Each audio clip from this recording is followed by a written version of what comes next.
Good morning, everyone. I'm going to call this meeting of the Westford Capital Planning Committee for Friday, October 3rd, 2025 to order. Just a reminder for everybody participating that this meeting is being recorded. Um, we've got two group of things that we're going to talk about today. We're going to start with fire and then we go to the technology department. So, um, without further ado, we'll turn it over to Chief Dennehy. Morning. Good morning, Chief. Paul, just Yeah. we do have some new members. Can we just frame this is now talking about the town meeting for March of 2026? Do you want to do Sure. that? Or do you want me Yeah, to? sure. So yeah, that's fine. We can Okay. for all the new members that we have. So what we're talking now is we're going to go through requests that will be at town meeting in 2026. So today we're talking about fire and technology. We're not going to take a vote today. There's nothing to vote on. It's a special town meeting. We don't need to be providing Kristen with any of our recommendations right now. The way we work these normally is that we'll go through these requests, we'll listen, we'll ask our questions. Any follow-ups that we need, we'll request those and we'll get those to come back. Towards the end of our meetings this fall or into the beginning of next year, depending on timing, we will then put our list together of all of our recommendations, and there's a lot more back and forth, and that's when we'll vote on whether or not to recommend these items specifically, not just in total, but we go through each one, to Kristen. So today, ask your questions. Feel free to get any information you need or request any additional information as you need it. But we won't be making any motions or any votes on these specifically. We'll have follow-ups and stuff. And then we'll bring it all together with all of the recommendations at the end of our schedule this year. Sounds good. And as always, if you have any questions on any of this or you need to know or whatever, just bug Dan. He's the easiest guy to just give him all your questions. So, He's paid to do it. that's right. Okay. Thanks for that, Kristen. I appreciate it. All right, let's jump into it. Chief Dennehy, the floor is yours. So the first item we're requesting is to replace our thermal imaging cameras. They were purchased in 2014. Since then, the company that we purchased them was bought out by another vendor. They have discontinued that model in favor of their new model. Because of that, the batteries and parts have become very difficult to obtain. We have since taken a couple out of service. We're down to 4. The reason for these thermal imaging cameras is, back in 2014, they were used to, discover fire and stuff like that. Since then, the use of them has grown to search and rescues, to building construction, to fires, to car accidents. They're a multifaceted tool that we use quite regularly. And the technology has changed so drastically in 11 years that they've come to their life. The second item is to replace car 2. It's a 2016. It was originally purchased for the deputy as a administration car. That role of deputy chief has changed quite a bit since the last few years. It's become a 24-hour employee, responding back to calls. We've become more used in the district as district commanders, going to other towns for fires, brush fires and such. The car it's 9 years old, and due to replacement, as our replacement schedule shows, we're replacing stuff at 10 years. And it's become, it's not the space that we need to carry all of our equipment. So right now, if a brush fire comes in and we need to go to another community, the deputy will end up responding back to the station to get more equipment. And it kind of delays our response on many avenues, and the deputy can fill in as well. Got it. Christina, did you have a question? I saw your hand raised. Yeah, just a couple quick ones. Chief, the thermal imaging cameras, just curious, which vehicles are those installed in? They're in the frontline pieces. So right now, the 4 we have, they're in the engines and the ladder. We Okay. did have a couple others. We would like them in the ambulances as well and the staff cars. Okay. That's why we're asking for 10 of them. Sure, that seems fine. I have questions on the vehicle. Can I go, Paul, or? Yeah, go Okay. ahead. So I think you answered some of my questions, because I was curious as to, currently you have a Ford Explorer, and as I understand, the Chevy Tahoe is bigger, so, but you need it for more equipment, you need that space. Correct. It's the role has changed quite a bit Okay, since that car was bought. There's a lot of different options out there, but we feel responsible for looking at the town taxpayers and stuff, being responsible with the money. The Tahoe is the best option. okay. And I also noticed that it went from gas to diesel. Can you just explain why you need diesel? Matt, you want to touch base on that? Sure, there's a couple of reasons there. One of which is it fits best with our refueling strategies. We have a mobile capable refueling that's the same as all of our fire trucks and other vehicles. So if we have extended scene times and that vehicle comes to fill up the fire trucks, it can also fill up this one.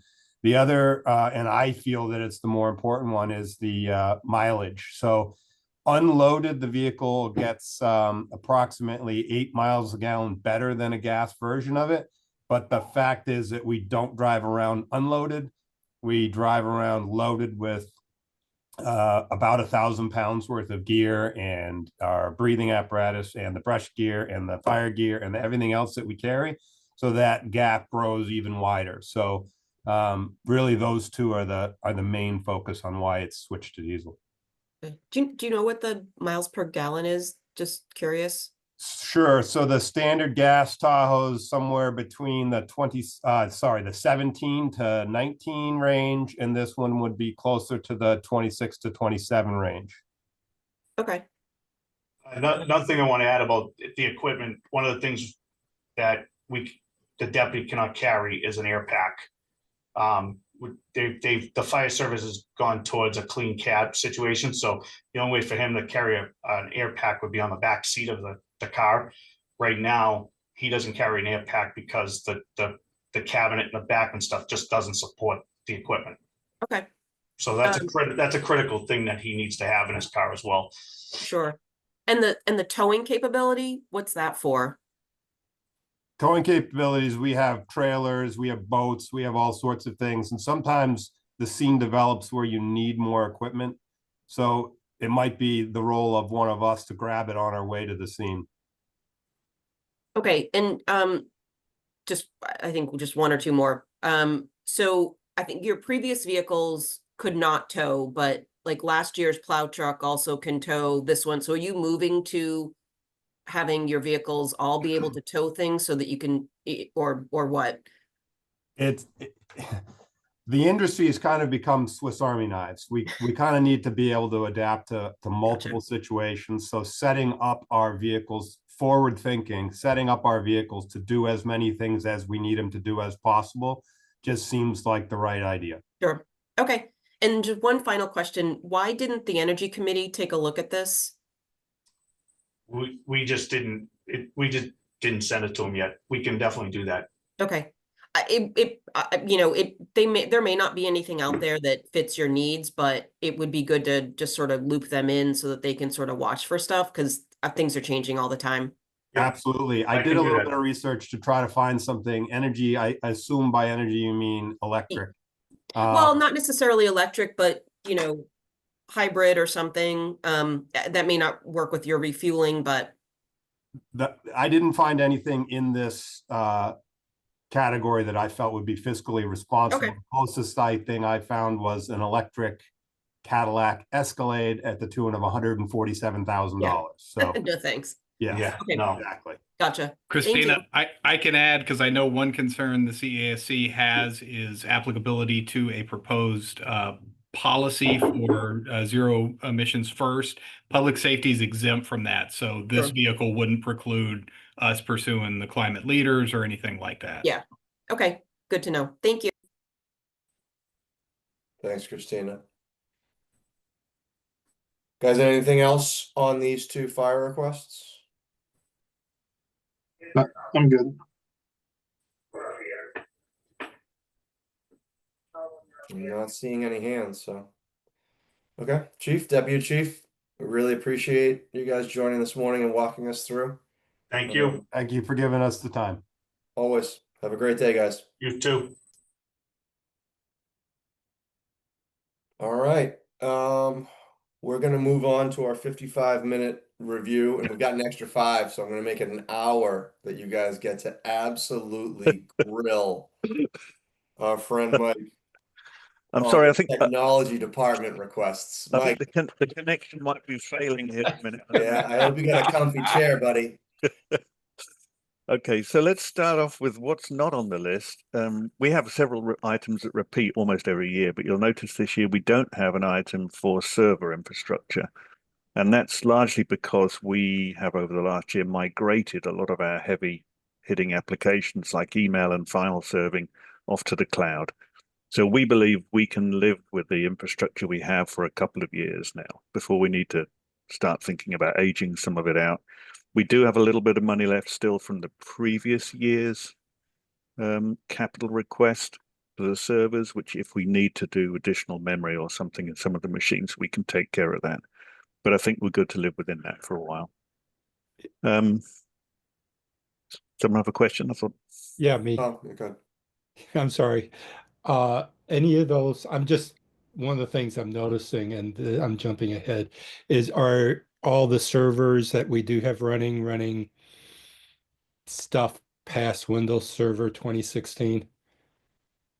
Yes, we have one or two old servers that we haven't been able to upgrade because the products on them preclude that. I mean, typically we get stuck with things like HVAC support systems where we don't have. Oh, that's what that thing is over there.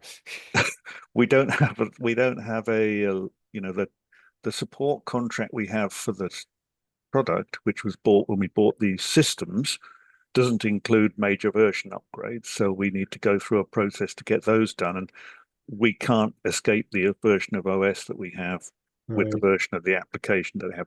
However, the good news is those things are not forward facing, so the risk for them is relatively low. So they're behind firewalls. People aren't using them. Yeah, they're obscure addresses, obscure names. It's not, people are not going to hit them up right, if they come right in. But yeah, so, and we've just completed on the server side, since we're talking about that, and since I have an hour to fill, I thought I'd talk about virtualization for a while. Oh, Lord.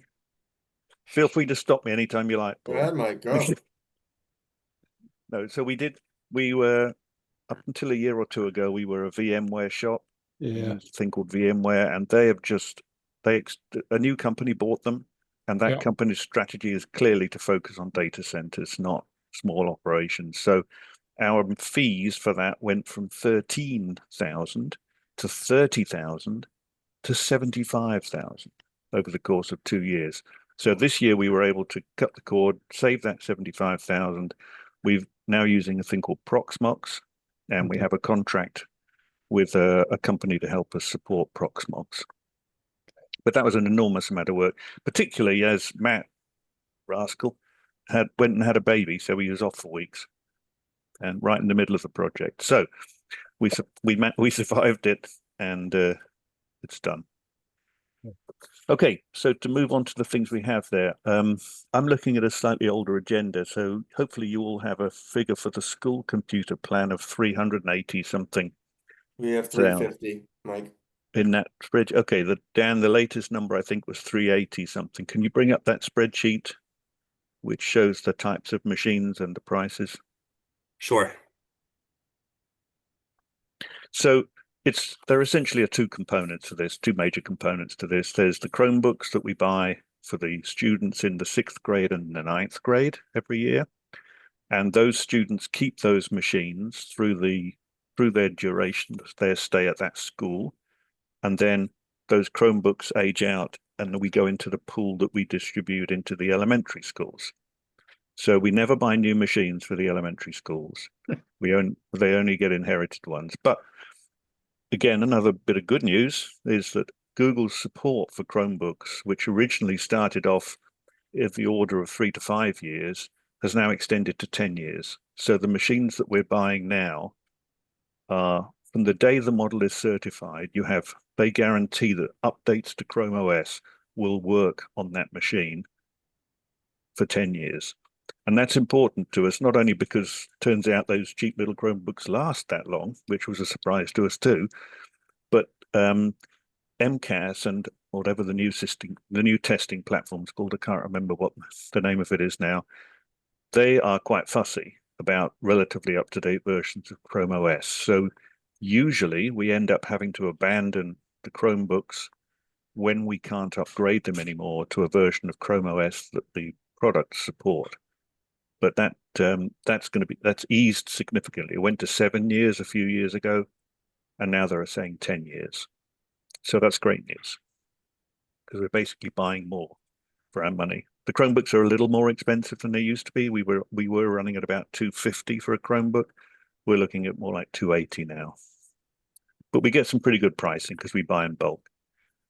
And Mike, one of the questions that comes up every year is just how much we're appropriating versus what you actually will spend, and you know, there's hopefully sometime, you know, more often than not, we're appropriating more just in case, and if it's not, it comes back. So can you just explain that to Yeah, folks? sure. So I mean, what we tend to do is because we're trying to pitch this so far out, the models that we're going to be buying and the kinds of machines that we have available are not even for sale yet. So it's very hard to know how much it's going to cost us.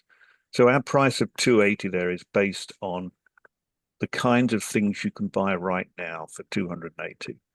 So we will get quotes to support this for you later in the year, but right now it's an estimate for that number.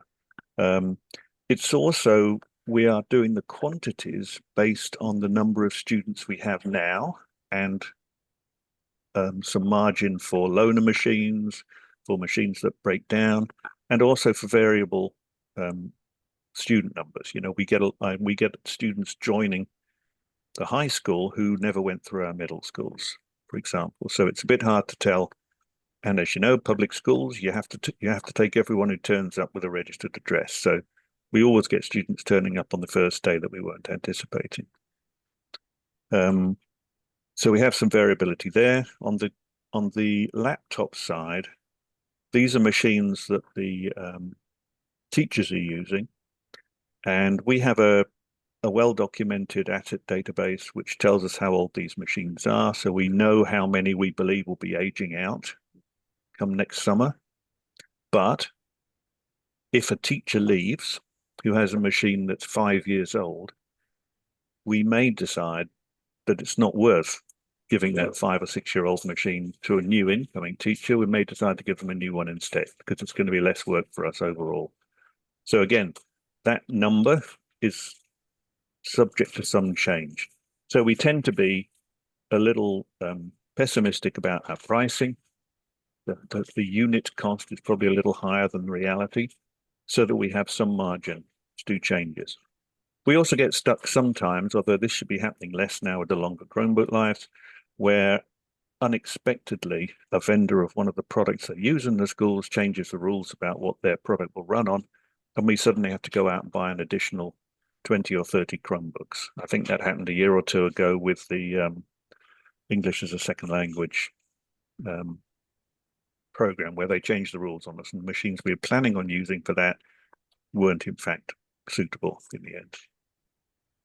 But yeah, we don't spend all that money right now. I mean, I think right now we still have, if I remember correctly, about $30,000 or $40,000 in that account that we haven't spent yet from the last year's appropriation. Thank you. That's helpful, Mike. It's helpful color. Desktops, our main use of desktops these days is for secretaries, and we have a few labs still where they do business studies and a few things like that, but by and large, Chromebooks rule.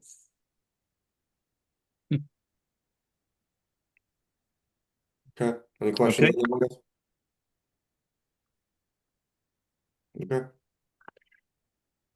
So Dan, perhaps you could bring up, I think we'll have a look at both those charts. Let's start with the one with the Windows version for the town. Nina has her hand up. Yeah. Oh, Sorry, sorry. Paul, I Hey, was a Christina, go little ahead. late on the jump. Mike, I just had a couple of questions on the school Chromebooks. Yeah. Looking at the distribution, why are there almost 750 Chromebooks at central office? Oh, well, further into other report, you mean? Yeah, Those are probably not actually at central office, or they may have been they may have been ones that we pulled back and we haven't got round to purging yet. Are they old? Can you tell if they're old from that charge? I don't know if I can. I don't have it in front of me. Let me take a look. Hang on. It's possible we haven't updated the asset database yet with all the ones we have pulled back this last year. They look like the majority of them are 2021, but there's some older too. Well, the 2021s would probably be machines that we got back from the high school, that we Okay. bought for, 4 years ago or something, and we haven't redistributed them yet. Okay. All right. And then the other question is, and you may not be able to answer this, but who's your school counterpart person? So the arrangement, the arrangement once I've left is Kevin Murphy, who has been, I'm in charge of the school stuff, but Right. I don't really have a counterpart. I do both Okay. town and schools. But Kevin Murphy has been promoted to be the school's technology manager. So Okay. he is now running the technicians. He prepared this spreadsheet, and all the text work for him. And Okay. he in turn works for the IT director. All right. So that's how we're going to manage that. Okay, so I was looking at the distribution in the elementary schools, and I know these are sort of recycled, so this may not be a huge issue, but the number of Chromebooks compared to the number of students is like all over the place for the elementary schools. Like Abbott's got almost double the amount of Chromebooks for students. Day has like barely enough.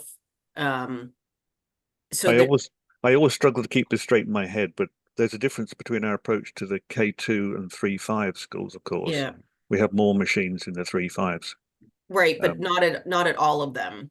And so I know No. this is probably not a question specifically that you could answer, but I and can again, certainly, in the end, it yeah. may not really be a big deal. It's not like we're buying more Chromebooks. I'm just kind of curious, like, why is that distribution like so all over the uneven. place? Yeah. Yeah. And it may be to do with the way the school has opted to do it, where they want the carts. Because in those grades, these are machines that sit in carts. So we have carts of 30 odd Okay. computers that we wheel around the place. Some of them have one of them in every classroom. Some of them centralize it. Yeah. Okay. So, but I can find that out for you. Okay. Thanks. That's it. Okay. Thanks, Christina. Just going to burn some minutes up writing a note about that now.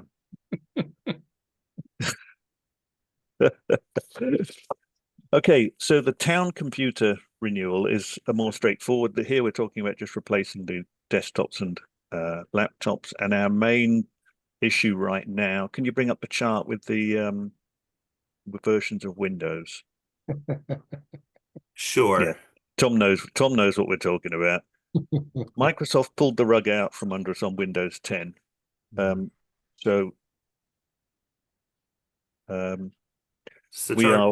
We are that's it, perfect. We are working hard to get rid of Windows 10, which goes out of engineering support this month, October. Now that doesn't mean it's not going to work anymore. It just means they won't release any more patches for it. That being said, they've said that before, and if something truly horrible comes along, they sometimes do patch it because they know, well, quite apart from anything else, we are not taking extended support for Windows 10, but it's an option. So they are in fact patching it. They just don't want to give us those patches. But sometimes something so horrible comes along that they feel obliged to help us to give it to people. So they do occasionally patch it. But plan this year is to work hard on getting those frontline machines we have left on Windows 10 replaced. You'll see we still have 6 Windows 7 machines and a workstation running a server version, in fact, but that's another niche product. The Windows 7 machines are almost exclusively running particular niche applications that we can't do anything about, or they're machines that are sitting on HVAC control modules and are really, to all intents and purposes, part of the infrastructure rather than a computing device. So our big effort this year will be to get rid of Windows 10 on the desktop and Windows 10 on the laptops. Fortunately, on the laptop side, we're not in too bad shape because we really only went in for laptops in a big way when COVID happened. We'd always sort of been fairly reluctant to do laptops up until then. And at that point, we were shortly after that rolling out 11 anyway. So most of our laptops, I think now it's fair to say, are 11 already. So that's where we are. That's the goal this year. We'll get back to you with some more accurate numbers and quantities of what we anticipate doing later. Okay. Tom, do you have a question? Yeah, how many of those Windows 10 machines are going to have to be replaced? Oh, all of them. All We of have them. So we none of them are compatible with 11. no, none of them have TPMs or whatever that, Yeah, that's almost always the issue for Yep. us. Yep, It's particular models that we were buying that wouldn't do it. There was a short period of time where we bought machines that were 11 capable that we kept 10 on because people were nervous about having 11. right. But those we've pretty much upgraded them all. Okay, We did a big program a year or two ago. We went round and so put all those machines are SSD. included in the request, right? I doubt we'll get to all of them in a year. Mm-hmm. 94 machines in a year would be quite an achievement, given our staffing. But they're all in there, Tom. Okay, Yeah. I'm just. Does that answer your question?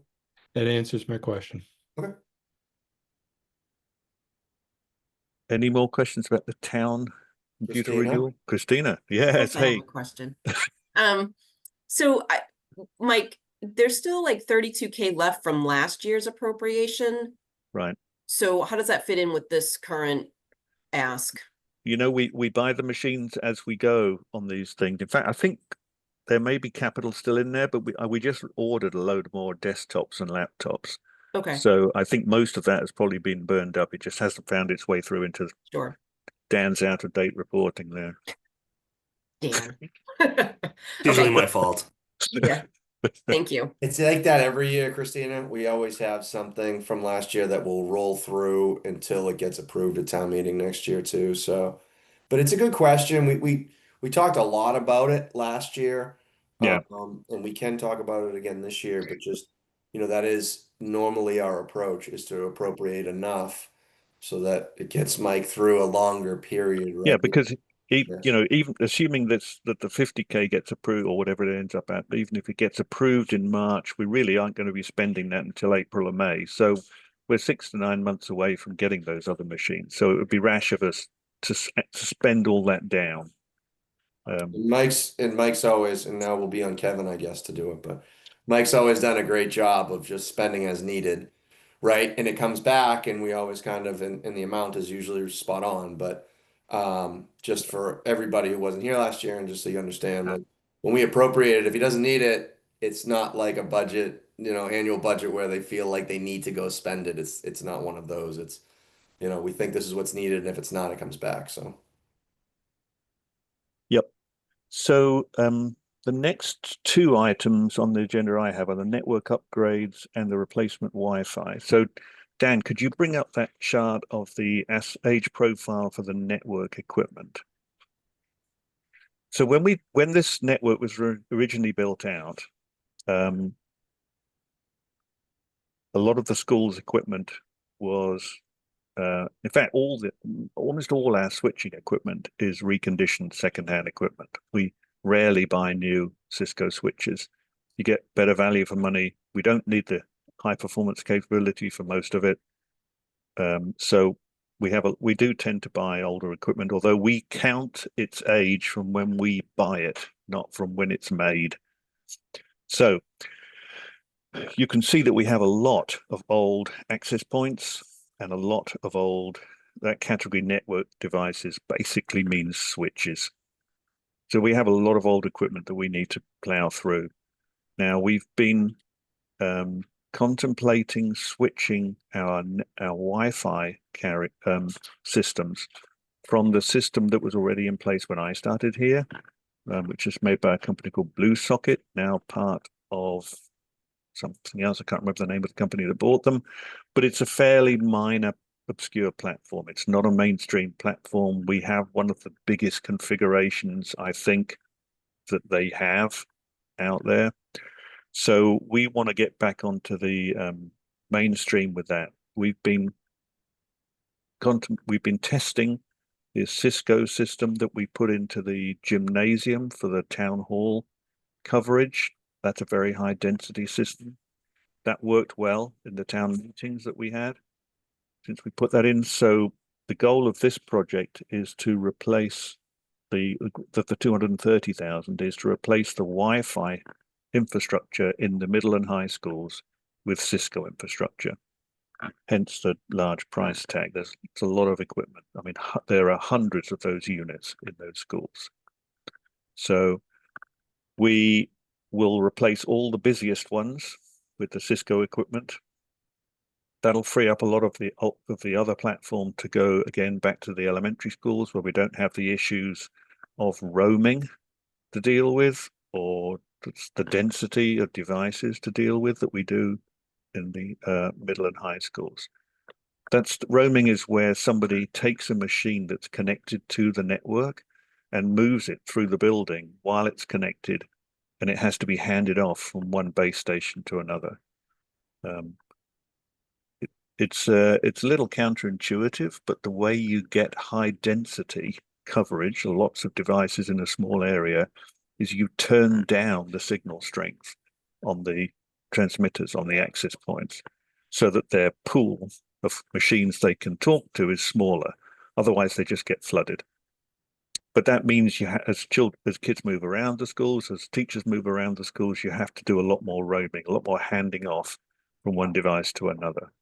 And the Cisco equipment is much better at that stuff. It also supports the latest standards, Wi-Fi 7. Not sure we have any Wi-Fi 7 devices out there yet, but we soon will. So it's something we need to do. You know, we've been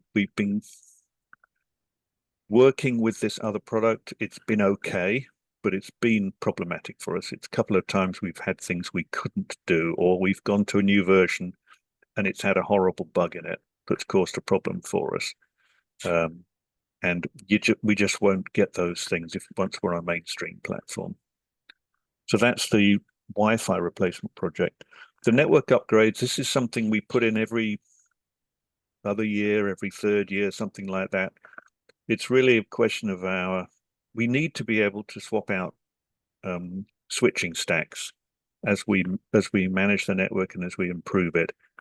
We have a plan which is not reflected in this town meeting, but is in the special town meeting, to consolidate our internet connections from the 8 we have into 3 or 2 high-speed connections.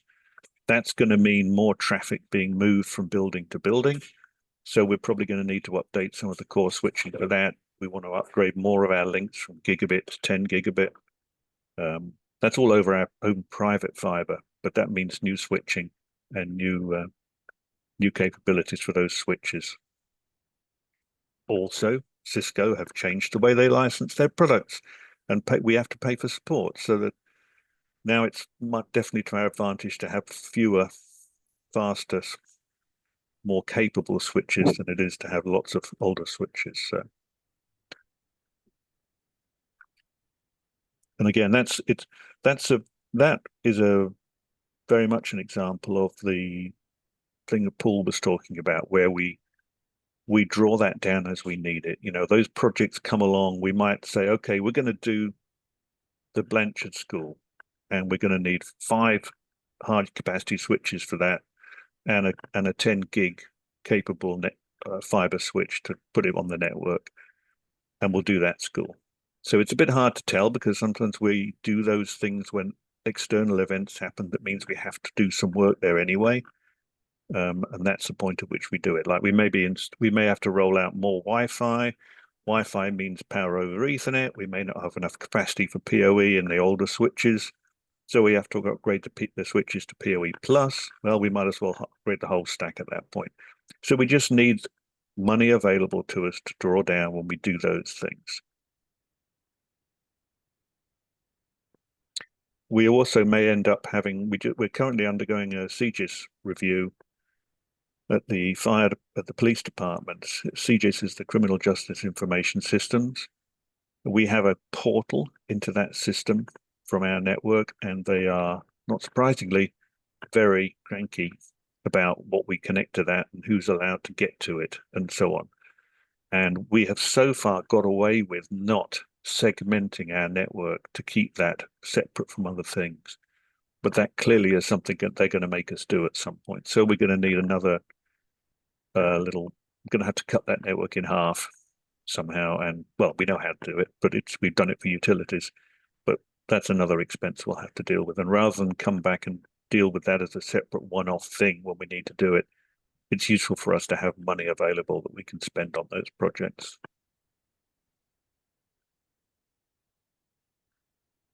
Any questions? Christina, I'm ready. I got nothing. You did a great job. Jenny, go ahead. I do have a question. Are these two projects eligible for E-rate discount, Mike? Unfortunately, they took Wi-Fi off E-rate, I believe, last year. We have in the past been able to use E-rate for buying some of our network equipment, but I believe I'm right in saying the categories changed and their emphasis at the moment is more on connections. You know, we get E-rate relief on our FiOS connections. We worked on that last spring, if you remember. I don't believe we can get it for Wi-Fi anymore. I think that's some of the switchgear might be eligible. That would be something to look at next February or whatever with Nathan. When we come to that, we may have a better idea of what we're planning on buying. The difficulty again with E-rate for these things is, whilst we pretty much know what we're buying on the Wi-Fi front, we don't really know for sure yet what we're going to be buying on the network front. And you have to get those quotes, specific quotes for specific models. That's what you're going to be buying to get the E-rate relief. But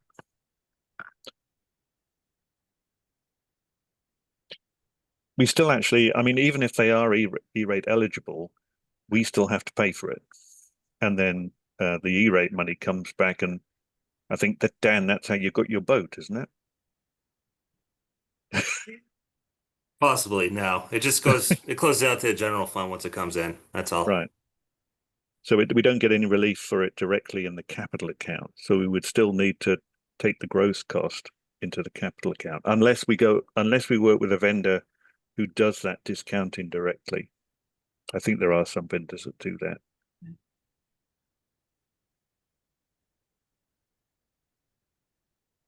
Okay. Yeah. So the penultimate item, the replacement phone system, is not as bad as it sounds. We have a network phone system, as you know, in all our buildings, which is a result of a sort of a direction that we were set by the Town and School Safety Task Force back 8 years ago, something like that. And we have over 1,000 handsets and more than that virtual numbers for the teachers and the patrolmen and things. And that system runs off a bunch of servers that were installed progressively as we did that rollout between 2018 and 2021 or something. Those physical servers are getting quite old now. And sadly, we have to buy them from Cisco. So they are expensive, but we need to replace that hardware. We've done software updates, so we're in good shape with that, but we need to replace that hardware. This is probably the last time we will spend any money on this phone system. I would guess in about 5-6 years' time after we've done this, we'll be looking at moving to a cloud-based phone system. I think benefits that gives us in terms of flexibility in locations, in devices, and things like that is significant. It also would be nice not to be tied to some of Cisco's hardware requirements. But I think for now, it still makes more sense to, keep what we have in tip-top shape than to branch that out at this point. So this is basically and it's very much an estimate at this point. I suspect it'll be a good deal less than this when we finally get in a position to get the quotes for it. But we've put it in there at 200,000 because that's worst case probably for us.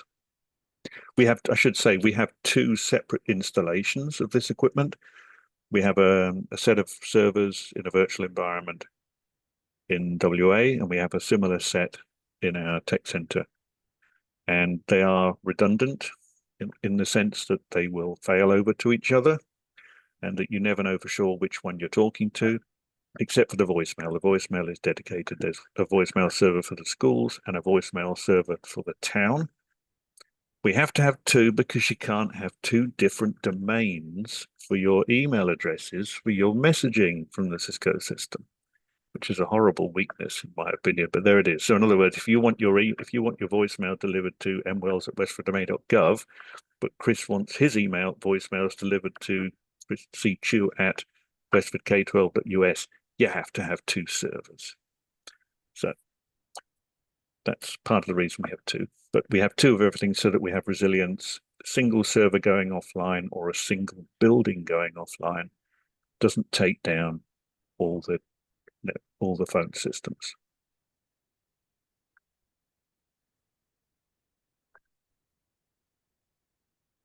Any questions there, guys? I thought I saw Christina going for the mute button there.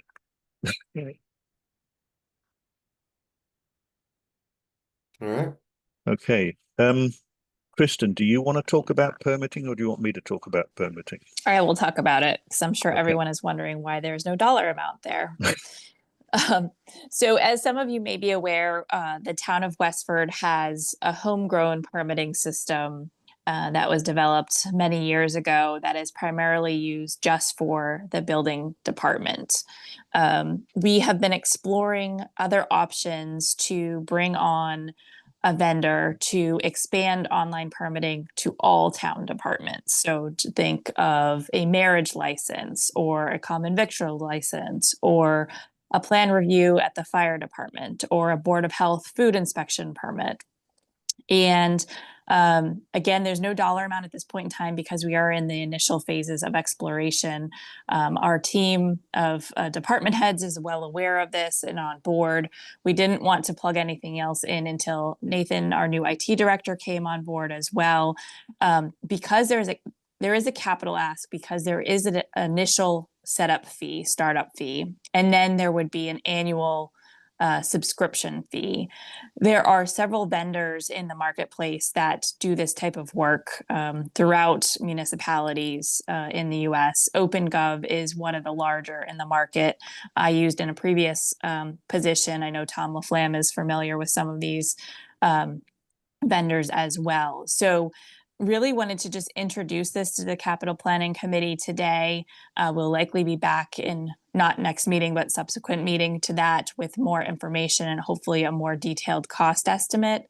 The cost does vary based upon if you have the vendor do the majority of the setup for you versus having the internal team. And again, that's why I wanted to have more of a look to this once the IT director does come on board. So again, this is just a preliminary conversation. Happy to take any questions that anyone does have. The system that we have, we're kind of limping along. There's some fixes that we've been making here and there to make it a little bit more user-friendly to our contractors and others. But the contractors are really used to using these other systems in other municipalities and find it much more user-friendly. Also, these newer systems are able to help us create data and records that we could be sharing when we're trying to support other asks or other types of ways of doing business. So again, happy to take any questions or suggestions as we move through this process. And if I can just add on to that as well, I think actually, Tom, you wrote the original version of the permitting software that we have, but it's been through many significant upgrades since then. It is, as I understand it, significantly different to most of the other platforms that are out there, and our vendors do find it, the contractors find it, I wouldn't say confusing, but unfamiliar, I think is probably a better way of discussing it. The thing with this project is this is a system which has a huge and immediate bearing on the way the departments do their business. You know, for people like land management, a significant amount of their work is done through permitting. So we have a great opportunity when we replace that permitting system to re-engineer some of those processes and look at the way we do on some of these things, to expand the workflow from being one department doing this to being multiple departments getting involved with this process. Reviews in parallel rather than serial, those kind of things. So it really pays benefits long term to spend money on the implementation of this system. The last thing we want is the people in the department beating this new product with a hammer to make it work like the old one did. We want to use the functionality that comes with the new product and maximize the benefit we gain from it. You know, so it's a product where I would recommend, but going with a vendor who has a very good top quality implementation program that will help us re-engineer some of those processes.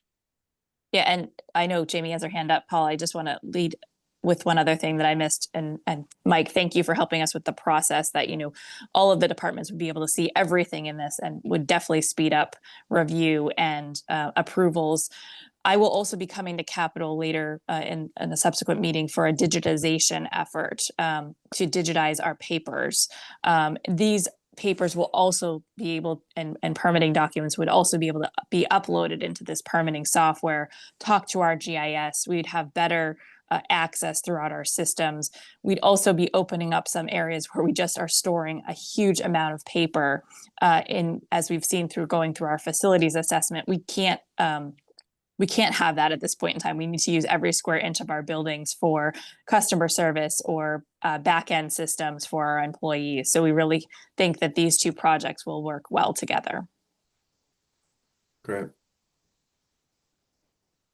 Jamie, what do you got?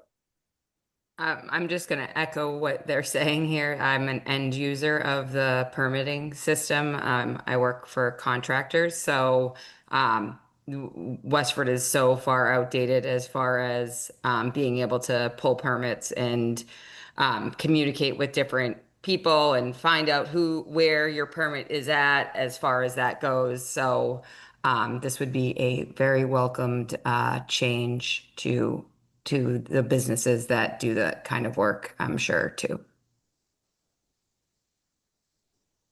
Awesome. Thank you. Anybody else? Questions or Jared, go ahead.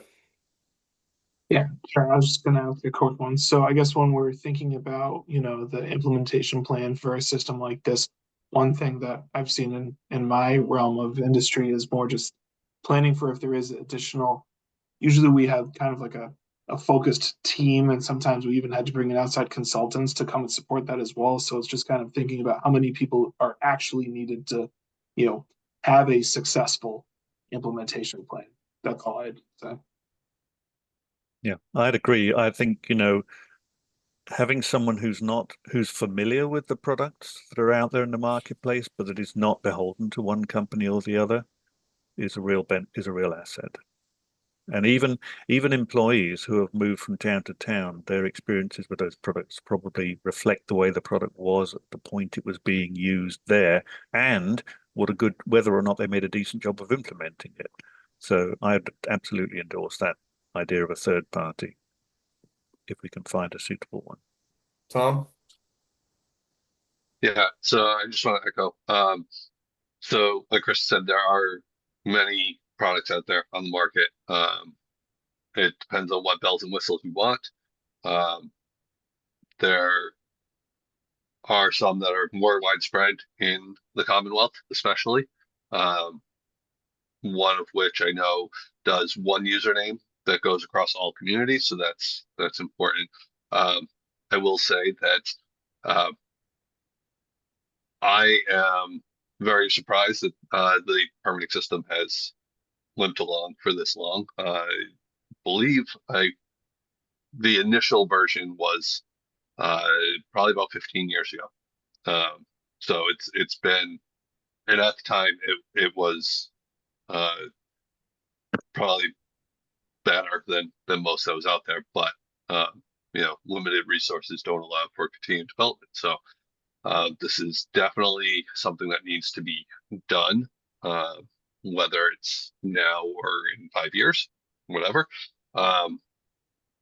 But just remember that it will have a big annual impact as well. Smaller communities on one of these platforms are on the order of $30,000 to $50,000 a year for annual support. So you're looking at probably, my experience is probably 2, 3, 4 times that for implementation and with 1 year of support. So just keep that in mind. Rough estimate. That's helpful color, Tom. Thank you. Yeah, and I've been there 13 of those 15 years, so I'm one of the major reasons we haven't done anything about it yet. With a project like this, we absolutely need pull from the staff.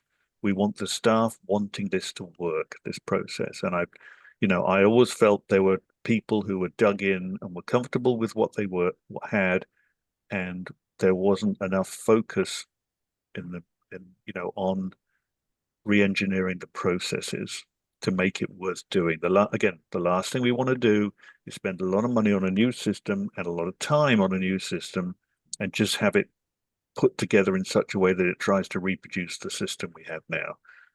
That's not the way to do this. But, I've talked about this with Kristen, and I believe we are ready to do it organizationally. I think we have the right people in the right places. So I think this is a good time to get on with it. And Tom Laflamme, thank you for your information. We've also been collecting that type of data from other municipalities. So we have that data to share about the initial implementation cost and the yearly cost. And we're also trying to quantify how much time savings it would take because our departments are not fumbling over the paperwork or who has this, who has that, what's in what court, that it will all be in this system. So thank you for providing that information for this group as well. We are working on that in the back end. If there are no more questions, and I've still got quarter of an hour to fill here, I've got an anecdote for you about the permitting system. Actually, so one of the things the permitting system does is we allow contractors to log into the system, to create a user account and log in. But really, all that does is focus their view on their permits. It's a fairly open system. Anyone can see any permit, but this allows them to find their own stuff easier. However, the system that we put together to do that, and I don't know how much of this was back to Tom or whether it's something we did subsequently, is very rudimentary because we don't want people calling us at night when they're trying to do their permits saying, I can't log in. So there's a very simple password reset and so on. None of which has any great impact because it's, as I say, all it really doing is focusing on their permits. So when we had our intrusion in detection survey, we had the CISA come and do an investigation on whether they could break into any of our systems. We got a category 1 fail on the permitting system because some contractor had created an account called admin, and they were able to reset the admin password by going into the password and guessing recovery codes, which it's designed to be easy because we don't want people calling us about it. Anyway, we got a bullet for that, and they would not back down. They're like, "This is an admin account." I'm like, it's not. It's just called admin. Somebody created an account called admin. It's not. But anyway, there it is. That's my anecdote. That's great. All right, guys. Anything else for Mike before we Let him off the hook? Before I ride off into the sunset? No. We'll drag you back. We'll find reasons. God. I'll be summoned to attend. Yeah, I'll find something.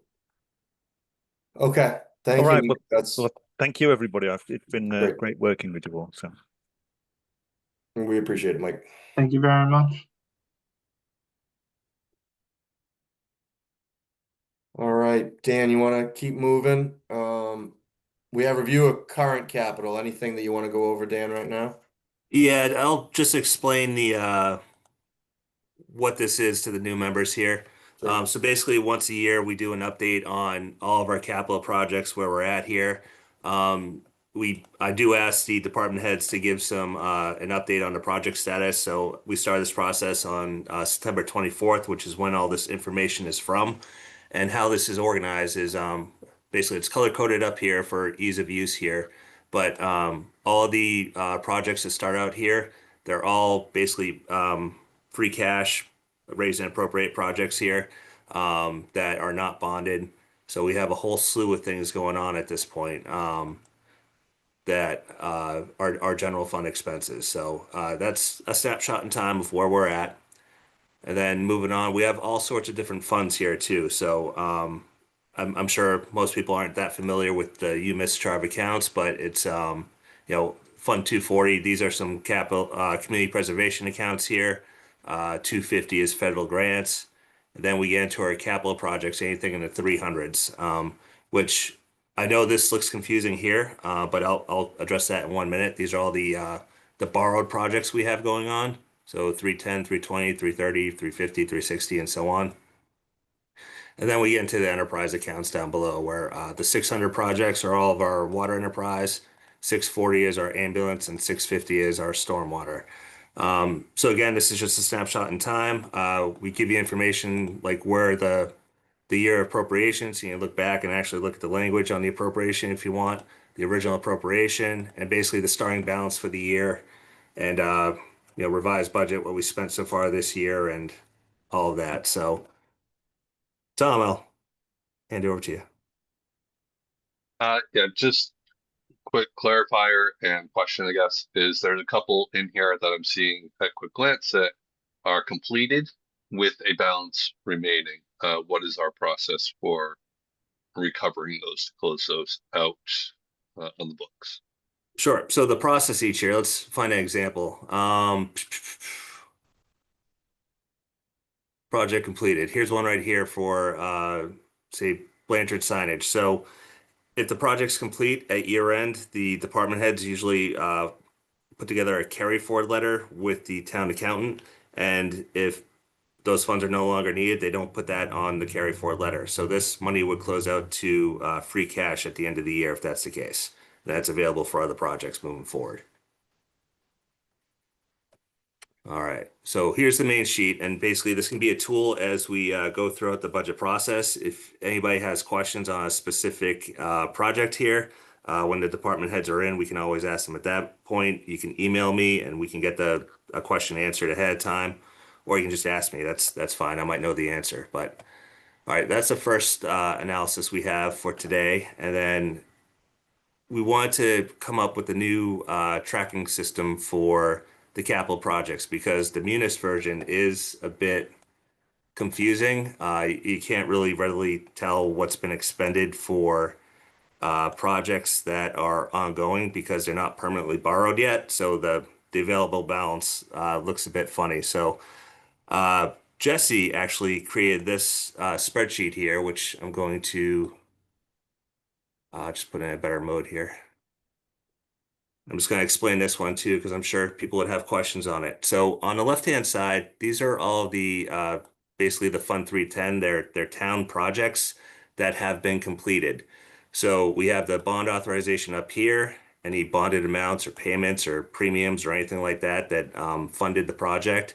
And then we can clearly see the amount expended on those projects down here, and then any remaining balance.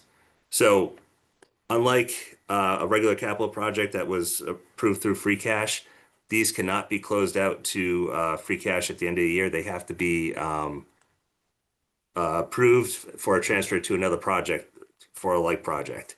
So basically, we can clean up a lot of these amounts this year if we have eligible projects as we put together the capital plan. So on the right-hand side, we have projects that are ongoing.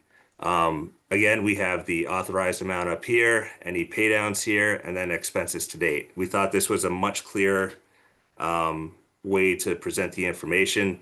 Looking at the library, we know we spent 5.3 million so far.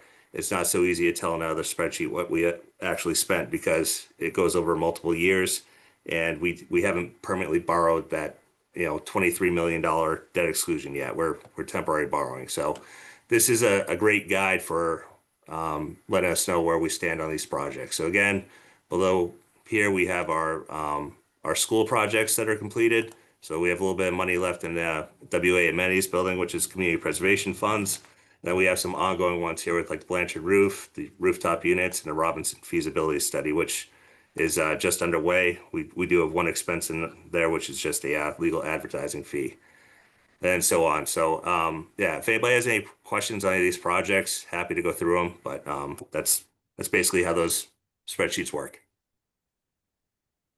Thanks, Dan. And guys, just for clarification, we talk about this in the past, but especially for the new members, when we're looking at approving or voting to recommend, we don't really approve it. When we're looking to recommend what to add on to the capital planning projects for Kristen for town meeting, funding's not in our purview.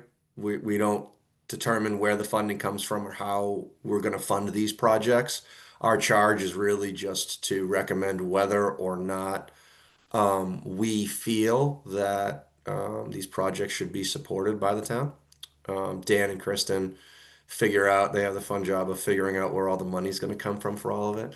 That doesn't mean you can't ask the questions and try to understand where it's coming from. That comes up every year. So the questions come up. You're free to ask Dan, as he said, myself or Kristen or whoever you want as to how it's funded, where it's funded, how much is in each account. That's all information that over the years has been very helpful to a lot of members of this committee to make their decisions as they understand really what we have and where we have it. So that's all there, but I just want to make sure you guys understand that it's not on us to determine where and how the funds are. So the funds are allocated for these projects. It's just not in our purview. So just some clarification on that piece. Okay. Dan, anything else you want to cover? Because I'm not seeing any questions or hands before we go to the minutes. Nope, but people can ask questions anytime. So Yeah. Okay. All right, Kristen, anything you want to make sure we cover before we just go into stuff? Nope, just we're previewing all of these asks with the department heads in advance to make sure they're as prepared as possible for these meetings. So like Dan said, if you have any questions specific that you want us to make sure we cover with them in the pre-meetings, happy to do that. And looking forward to your input along the way. Yeah, and guys, I'll also just Dan and I talked about this earlier this year, but as far as chair and vice chair of the committee, we'll vote before the end of the year as to those positions for this committee as well. I've been the chair, I think, for I don't know, Dan, was it 5 or 6 years now, and Dan's been the vice chair. Before this, we had one person, so there's only been two people in these roles. If any of you have any interest in it, call me, let me know. We'll vote at the end of the year. I'm more than happy to tell you about what it involves, either the chair or the vice chair piece of it. Would love to have new blood in this seat or others. So that is something that we will, as a committee, vote on before the end of the year, before we plan for next year as well. So just something to keep in mind. And again, let me know if you're interested. We'd love to talk to you about what it involves, and we can get Kristen involved too. So with that, I'm going to move forward to the approval of the minutes from our last meeting, September 12th. Again, just a reminder, we send them out. If you have nits and nats and stuff like that, please just email them back. We're trying not to spend time going over where there's a missing comma and stuff. But I would like to hear if anybody has any structural or major questions to the minutes. And if not, we usually ask for a motion to approve. So first, does anybody have anything from the minutes that they want to discuss? No. No, not seeing it. Could I get a motion to approve the minutes? So moved. Christina. Second. Thank you, Dan, for a second. I'm going to go through a roll call here. Guys, apologies. I think maybe it's with what's going on today. I only see so many people on the screen, and then I've got a panelist to my right. So I'm going to try to make sure I get everybody in this. But if I miss you, just shut out. So we'll go through. I'm a yes. Dan? Yes. Thanks. Tom L? Yes. Jamie? Yes. Christina? Yes. Tom W? Yes. Jared? Yes. John C? Yes. Dr. Chu? Yes. And Kristen? Yes. Awesome. Thank you, guys. So I'm going to approve the minutes. We always have old business on here for the next agenda. So this is just treat it as old business, but you're also at any time obviously welcome to raise any other issues or questions you have. But now is the time for the committee. If there's anything previous or old that anybody wants to bring up, new is fine too. We have a few minutes for that, so I'll look for a show of hands if there's anything anybody wants to address. I just want to thank Jesse for writing the minutes. So he volunteered to do so this year. So that's a huge help. So thank you. That is a thankless job. It is. Thank you, Jesse. It really is. It's brutal. Awesome. Okay. I'm not seeing any hands. So just a reminder on future meetings, we've got October 17th, November 7th, November 14th. Those are all Fridays. Will be at the same time, 8:30 in the morning. If we need to add meetings as we get later in our planning, we will. We try to keep them at this time and on Fridays. It seems to work well for folks. Like I said, sometimes we may need to move them around, but as of right now, those are the plans. And we'll add on another one, at least one or two for January and stuff as we go. It's very, very common that as we're doing our planning, there's some follow-ups and some additional things that we need before we give the final recommendations. So that's what we got now. So unless there's anything else, I'll look for a motion to adjourn on this beautiful Friday morning. So moved.